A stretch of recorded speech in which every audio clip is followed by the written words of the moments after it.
From Wish Hi, this TV is and Kylie the All Conway, Indiana and this is your News 8 Podcast Daily Network. 8 This for is Friday, the News 8 October Daily 8 14th. Podcast with It's Wish gonna be TV's a Kylie Conway. Very similar Wish day TV to what we News had 8 yesterday. update. Cool temperatures, strong wind gusts, and we're still dealing with that ongoing drought situation. Some low humidity with gusty winds and not enough rain has led to some fire danger. So there are red flag warnings in place for most of central Indiana from 11 this morning until 8 tonight. Outdoor burning is strongly discouraged. So if you're going to do those bonfires, you might want to second think that. Wind gusts are expected to be 35 to 40 miles per hour at times. Those in the afternoon hours. Slightly warmer temperatures with rising into the 60s for temperatures. This weekend, it's going to be very pleasant with highs in the mid-60s with lots of sunshine. Police promise new information soon in the late-night arrest of an accused mass shooter in North Carolina. Officers cornered and captured him several hours after they say he shot 5 people to death. Victims include an off-duty police officer. Wounded survivors include another officer and one person who's in critical condition. The shooting happened early yesterday evening on a walking trail in the northeast part of Raleigh. Police are not yet giving the name or exact age of the suspect, but say he is a young juvenile. North Carolina's governor spoke, saying that it is just a horrific situation. Police say that they will reveal more in a news conference this morning. According to the Gun Violence Archive, this is the 25th mass murder of the year, meaning a shooting that leaves at least 5 victims dead. A local group will honor fallen Richmond police officer Sierra Burton this weekend. The Rose Ride organization will host a Jeep and motorcycle caravan from Noblesville to Richmond. It will leave at 10 tomorrow morning and end at Richmond Police Department. The organizer tells our partners at the Hamilton County Reporter that there will also be a solemn salute, the playing of taps, and the presentation of an honor and sacrifice flag to Burton's canine unit. Burton was shot during a traffic stop in August. She died last month from her injuries. And today, a Marion County judge will hear the second challenge to Indiana's near-total abortion ban. Today's hearing is focused on the ACLU's claim that the ban violates Indiana's Religious Freedom Restoration Act. IU law professor Jennifer Drobak says the abortion ban conflicts with First Amendment rights. The lawsuit going before the judge today was filed by 5 women who are in a group called the Hoosier Jews for Justice. They're represented by the ACLU. The women are trying to prove the abortion ban causes immediate harm. Drobak says that Hoosier Jews for Choice and the ACLU can sue because the abortion law covers more than just abortion. She says it defines when life begins. The law says human life begins at fertilization. However, many religions do not practice that way. For example, the Jewish faith suggests that life happens at birth. Drobak says this is now an attack on religious freedom. This hearing comes 2 days after the Indiana Supreme Court agreed to take up the ACLU's first challenge. Justices also left in place an order that prevents the state from enforcing the ban. The ban was meant to replace laws that let abortions happen after the 20th week of pregnancy. The ban allows for exceptions for abortions if rape and incest is involved before the 10th week of pregnancy, protecting the life of the mother, and if the fetus has a deadly anomaly. This morning's hearing is at 9 o'clock. A trial date is set for the man accused of raping a 9-year-old Ohio girl who later traveled to Indiana for an abortion. Gerson Fuentes is accused of raping the girl earlier this year. He appeared in court yesterday. According to online records, Fuentes' trial will begin January 9th. If found guilty, Fuentes could face a life sentence without the possibility of parole.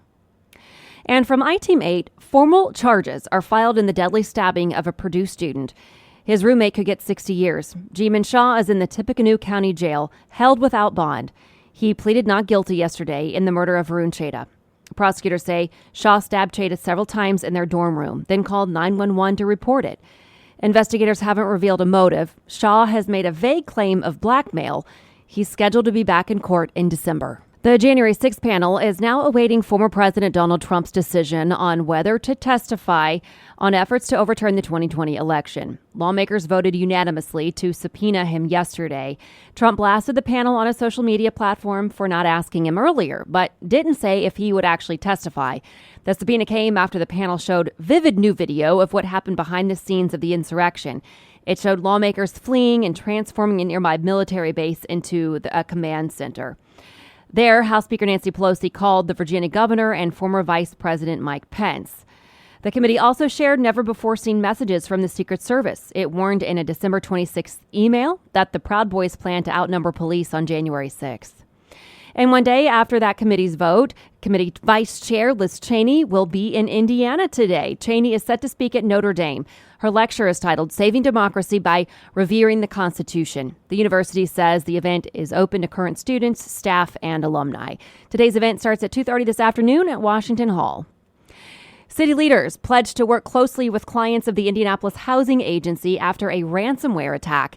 The IHA helps people who are struggling to pay rent or utility bills. The attack happened last week. In ransomware schemes, hackers get control of computer systems or data and demand money to release it. The agency says it is working with IT and forensics experts and law enforcement agencies. IHA says it's also working with the Department of Housing and Urban Development to keep making payments for clients. Customers of a local women's clothing store say they feel scammed after the store abruptly closed. Dottie Couture Boutique has been in business near the Fashion Mall for 13 years. Last Tuesday, its owner sent an email to customers saying the last day of business would be last Friday, October 14th, just a few weeks after the store hosted a buy one, get one free gift card promo. The email also announced a final liquidation sale and encouraged people to come in and use any unspent credit. However, some customers say they still have hundreds of dollars in gift cards now worth nothing. And one woman says she's even lost some of her commissions from her work as a store ambassador. In the email, the owner blamed post-pandemic hardships for the closure. And now another local business, Brienne's Boutique in Greenwood, says it will offer anyone with proof of leftover credit 20% off at that store. News 8 did reach out to Dottie's owner for comment, but did not hear back. Thousands of Central Indiana families may be owed money from the U.S. government for COVID relief. Now the IRS wants to help them claim it. According to IRS and Treasury data, up to 10 million people and families haven't received child tax checks, stimulus payments, and other tax rebates. U.S. Government Accountability Office says that several groups of people experienced difficulties receiving payments, like people who had never filed a tax return, were filing for the first time, didn't have bank accounts, or who lacked access to banks. Those with mixed immigrant status families, those with limited or no internet access, those experiencing homelessness. And the Child Tax Credit Program, which was expanded during the pandemic, helped tens of millions of children and their families and contributed to a 46% decline in child poverty since 2020. That's according to a September report from the Census Bureau. IRS Commissioner Chuck Rettig said in a statement, "We don't want people to overlook these tax credits, and the letters will remind people of their potential eligibility and steps they can take." The IRS says many people who qualify for the tax benefit will need to file a 2021 federal income tax return to get that credit. The government says some families may be leaving up to $3,600 per child unclaimed.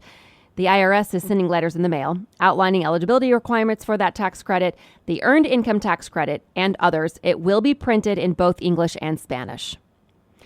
A judge has sentenced an Indianapolis man to 5 years in prison on multiple gun charges. Dwight King previously pleaded guilty to owning a machine gun and resisting law enforcement.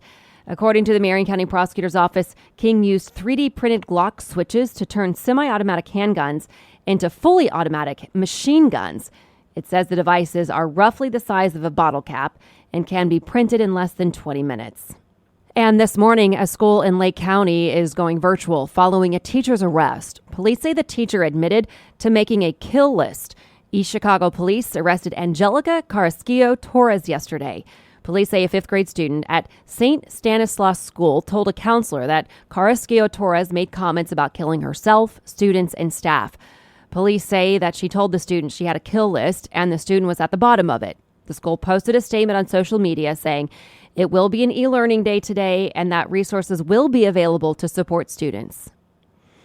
In the war in Ukraine, SpaceX says it needs millions of dollars a month from the U.S. military to keep Starlink services running for Ukraine.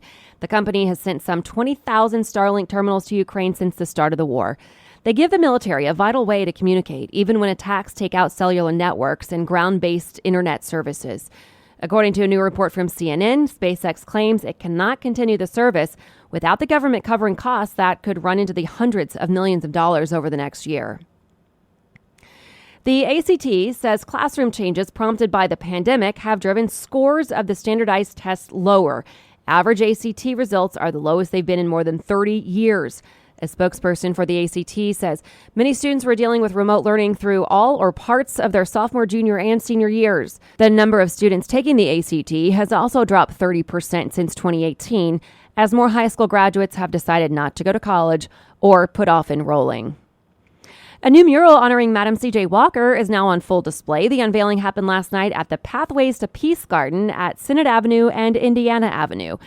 It's the second public mural in the city of Indianapolis Bicentennial Commission Indiana Legends mural series. The other shows Major Taylor. The Madam Walker Legacy Center commissioned the work from artist Tasha Beckwith. Organizers say the mural will be there for about 15 years. To business headlines now, fears of a looming recession and a tightening economy are pushing the country's big banks to prepare for the worst. According to a report from Bloomberg, 6 of the biggest banks in the U.S., J.P. Morgan Chase, Bank of America, Citigroup, Goldman Sachs, Wells Fargo, and Morgan Stanley plan to set aside about $4.5 billion to protect against loan losses. Banks typically build up their loan loss provisions when there are concerns borrowers will not be able to make their payments. California's drought is adding to food inflation, with tomatoes, onions, garlic really being hit. About 94% of California had severe, extreme, or exceptional drought conditions last week. California grows more than a third of the nation's vegetables and 3/4 of its fruits and nuts. Analysts say some retailers may not survive a recession. Credit agencies say Bed Bath & Beyond, Rite Aid, and Party City are the most vulnerable if economic conditions deteriorate. And in America, 73% of owners believe their businesses can survive economic downturns. Likewise, a high percentage of Asian businesses surveyed had a strong sense of economic resilience for their businesses. Europe was a different story. Only 2 in 3 German and French business owners feel confident they can weather a crisis. It was commissioned by Gatto and conducted by OnePoll. This news comes in as 69% of respondents globally believe a recession is likely to happen within the next 6 months. This has been your News 8 Daily 8 for Wish TV. I'm Kylie Conway, online at wishtv.com, and follow us on Facebook when you search Wish TV. This is the News 8 Daily 8 podcast with Wish TV's Kylie Conway. A Wish TV News 8 update on demand for even more on demand and on the go. Connect with Wish TV on Facebook at wishtv.com and on the free Wish TV mobile app. Thank you for listening, and be sure to like, subscribe, and follow this podcast for updates every weekday morning on the All Indiana Podcast Network and wherever you get your podcast.